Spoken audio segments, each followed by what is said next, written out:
Voici les 7 points importants à retenir du livre de Rennie Eddo-Lodge, Le racisme est un problème de blanc. 1.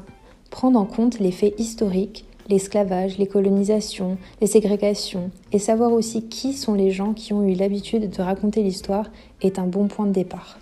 2. Ouvrir les yeux sur le système mis en place de justice, du racisme structurel, du tokenisme, d'exclusion serait un bon second pas à prendre. 3. Se poser la question de savoir qu'est-ce que c'est le privilège blanc. En gros, c'est vivre sans les conséquences négatives du racisme, et c'est une composante essentielle du racisme. 4. Qu'est-ce que la peur de la planète noire ? Certains discours racistes affirment que dans quelques années, on sera envahi entre guillemets par les personnes noires.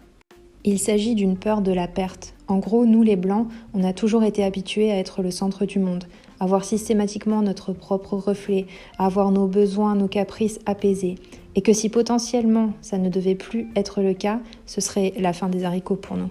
5. Le féminisme blanc ignore souvent le racisme. L'intersectionnalité, c'est-à-dire le croisement de deux discriminations, ici le racisme et le sexisme, est bien réel. 6. La classe et la race vont de pair. On peut se demander quels sont les emplois, les logements, les quartiers que la plupart du temps les personnes noires occupent. Un système inégalitaire est indéniablement présent ici encore. 7. L'auteur Terry Pratchett a dit « Il n'y a pas de justice, il n'y a que nous ». Nous devons œuvrer dans le sens de la responsabilité collective et améliorer la société en tenant compte des oppressions qu'on croise.